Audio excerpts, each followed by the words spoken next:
여러분 안녕하세요. 오늘은 정말 마음이 무거운 소식을 전해드리게 됐습니다. 브라질전 0대5 참패 이후 대표팀의 분위기는 그 어느 때보다 침묵과 혼란 속에 빠져 있습니다. 그런데 그 중심에서 주장 손흥민이 훈련장에서 남긴 한마디가 모두의 가슴을 울렸습니다. 저도 이렇게 하고 싶지 않은데 그 짧은 말 한마디에 모든 선수가 눈시울을 붉혔고 그날의 마지막 훈련장은 눈물바다가 되었다고 합니다. 웃음을 지어보려 했던 그의 표정 뒤에는 깊은 슬픔과 책임감이 숨어 있었고, 그 장면은 단순한 스포츠를 넘어 한 인간으로서의 고뇌를 그대로 보여줬습니다. 지난 10일 서울 월드컵 경기장에서 열린 브라질전에서 대한민국은 0대5로 완패했습니다. 점유율은 41%대 59%, 슈팅 수는 4대 14. 모든 수치가 일방적이었습니다. 그날 홍명보 감독의 실험적 스리백 전술은 브라질의 폭발적인 공격 앞에 완전히 무너졌고 손흥민은 경기 내내 고립된 채 볼을 받지 못한 채 뛰어야 했습니다. 경기 후 그는 기죽지 말자. 그래도 배울 건 배워야 한다고 말했지만 그 눈빛은 이미 깊은 상처를 말해주고 있었습니다. 기자들이 마이크를 내밀자 손흥민은 한참을 침묵하다가 겨우 입을 열었습니다. 지금 마음이 너무 아프다. 머리에 총을 맞은 것 같다. 그 말은 단순한 패배의 고백이 아니라 주장으로서 느낀 무력감과 책임의 절규였습니다. 브라질전이 끝난 지 사흘째, 대표팀은 다시 고양 종합운동장에 모였습니다. 그러나 훈련장의 분위기는 이전과 달랐습니다. 선수들의 발걸음은 무겁고 대화는 거의 들리지 않았습니다. 공이 부딪히는 소리만 메아리쳤고 모두의 얼굴에는 피곤과 긴장이 섞여 있었습니다. 이재성아, 이걸 어떻게 해야 하냐? 손흥민이 농담처럼 던진 말 한마디에 이재성은 아무 말도 하지 못한 채 미소만 지었습니다. 영상 속에서는 웃음이 있었지만 그 웃음이 얼마나 쓸쓸했는지 보는 사람 모두가 느꼈습니다.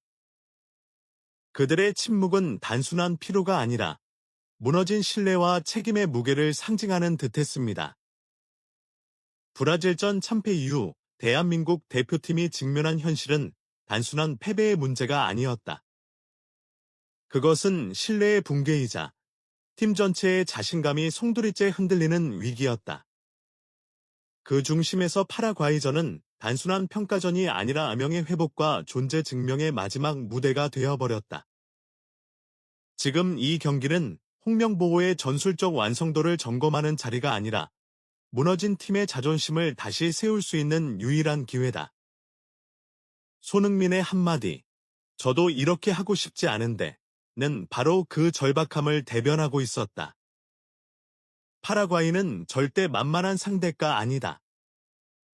피지컬과 조직력을 동시에 갖춘 남미 특유의 팀이며, 수비 라인의 응집력은 아시아 팀들이 쉽게 무너뜨릴 수 없는 수준이다.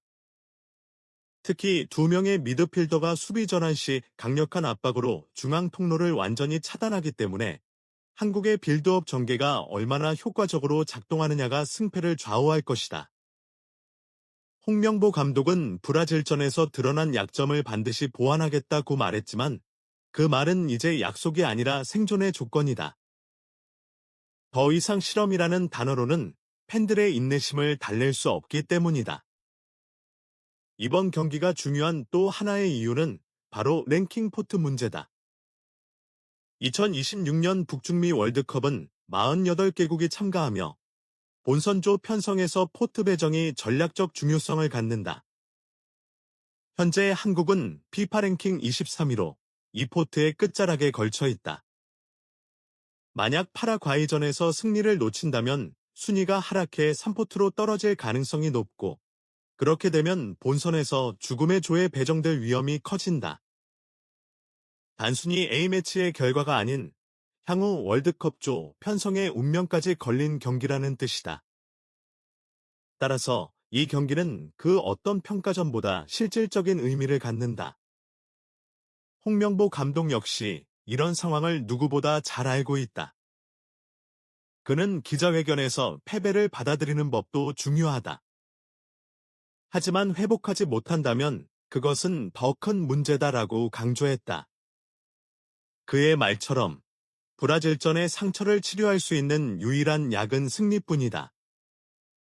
팬들도 더 이상 전술적인 설명이나 장기적 비전을 듣고 싶지 않다. 지금 이 순간 모두가 원하는 것은 단 하나 결과다. 결과만이 무너진 신뢰를 복원할 수 있고 무거워진 팀의 분위기를 되살릴 수 있다. 특히 이번 경기는 선수 개개인의 심리적 회복을 위해서도 절대적으로 필요하다. 손흥민을 비롯한 주축 선수들은 브라질전 이후 언론의 집중 포화를 맞았고 SNS를 통해 쏟아지는 비난의 화살을 온몸으로 감당해야 했다. 대표팀은 리더가 없다는 말까지 나올 정도로 내부 결속력이 흔들렸지만 그럼에도 선수들은 훈련장에서 묵묵히 서로를 바라보며 다시 뛸 준비를 하고 있다. 손흥민은 후배들에게 이번 경기에서만큼은 누구의 탓도 하지 말자. 그냥 우리 자신을 보여주자고 말했다고 한다. 그 말은 곧 자신과의 싸움, 그리고 두려움과의 대결을 의미했다. 파라과이전의 또 다른 의미는 전술적 전환점에 있다. 브라질전에서 실험했던 쓰리백은 완전히 실패로 돌아갔고 이번 경기에서는 보다 안정적인 포백이 유력하다. 홍명보 감독은 300, 400의 문제는 아니다. 중요한 건 조직력이라고 말했지만 실제로 선수들은 쓰리백 전술에서 불안감을 크게 느꼈다. 따라서 파라과이전은 현실적 전환을 증명하는 무대이기도 하다. 실패를 인정하고 새로운 길을 모색하는 과정, 그 자체가 진정한 리빌딩의 시작이다. 팬들은 그 변화의 첫걸음을 간절히 바라고 있다. 결국 이 경기는 기술적인 문제가 아니라 정신력의 싸움이다. 브라질전에서 무너진 건 전술이 아니라 마음이었다. 승리를 위해선 기술보다 먼저 서로를 믿는 팀워크가 회복되어야 한다.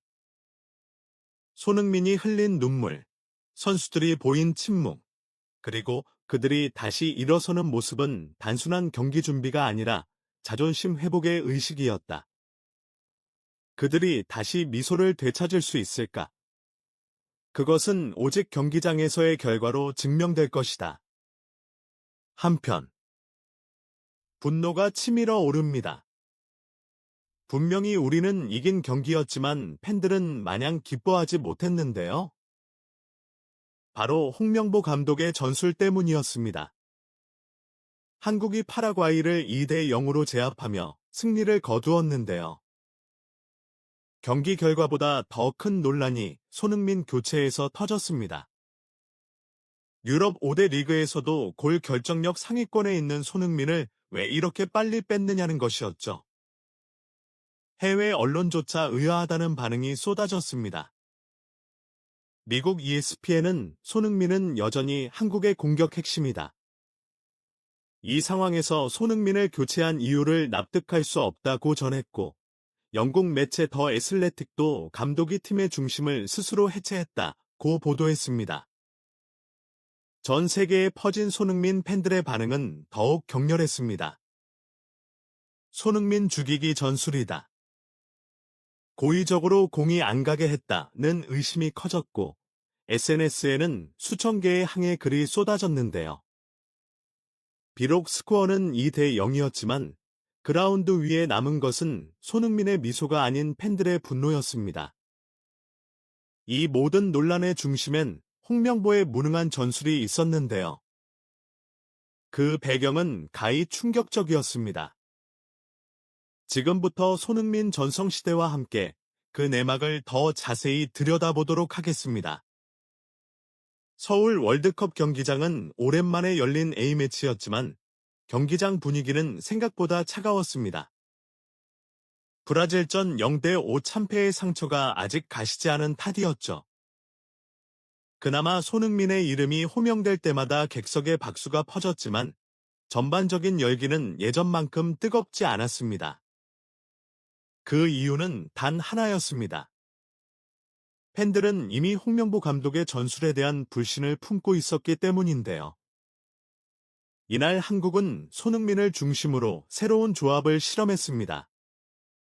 김민재와 황인범은 컨디션 조절로 제외되었고 대신 엄지성, 오영규, 이동경, 김진규, 김문환 등 신예 중심의 라인업이 꾸려졌는데요.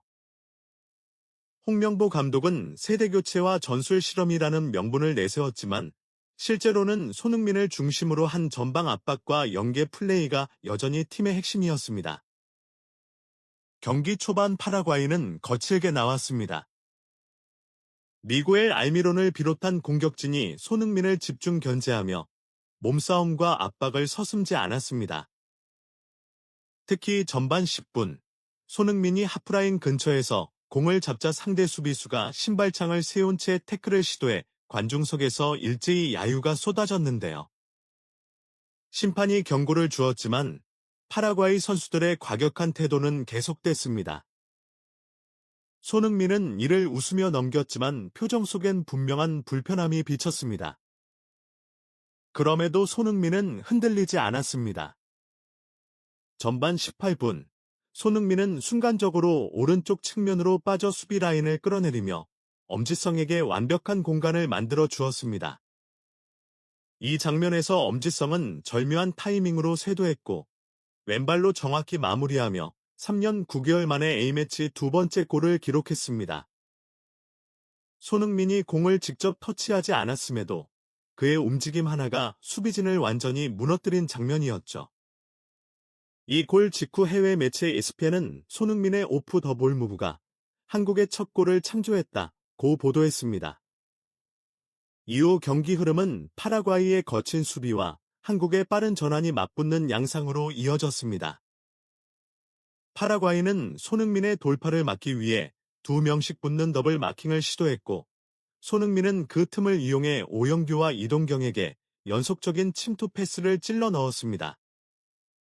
그러나 몇 차례 결정적인 찬스가 슈팅으로 이어지지 않았는데요. 한편 여기서 갑자기 홍명보는 손흥민을 후반 중반에 교체했습니다. 관중석은 술렁였고 심지어 파라과이 해설진조차 왜 지금 손흥민을 빼는가 라며 놀라워했습니다. 미국 현지 매체 레이타임스는 손흥민은 팀의 리더로서 최고의 영향력을 보이고 있었는데 감독은 이유 없는 교체로 리듬을 깨뜨렸다. 원래의 플랜과 전혀 다르다고 보도했는데요. 이후 한국은 큰 위기 없이 경기를 마무리하며 2대 0으로 승리했습니다. 하지만 경기 종료 휘슬이 울렸을 때 팬들의 반응은 묘하게 싸늘했습니다. 선수들은 서로를 축하하며 포옹했지만 손흥민은 벤치 앞에서 조용히 물을 마신 뒤 팬들을 향해 90도로 인사했습니다. 그의 표정에는 미소 대신 묵직한 복잡함이 담겨 있었습니다. 그와 대조적으로 홍명보 감독은 무표정으로 벤치를 떠났습니다. 카메라가 그를 비추자 관중석에서 야유가 터져 나왔는데요. 팬들은 감독이 아니라 손흥민이 팀을 이겼다는 문구를 실시간으로 SNS에 올리며 분노를 쏟아냈습니다. 실제로 BBC 스포츠는 홍명보의 침묵은 무능의 상징이었다. 손흥민이 전술을 대신했다고 보도했는데요. 이 보도는 경기 직후 전 세계 축구 커뮤니티에서 빠르게 퍼졌습니다.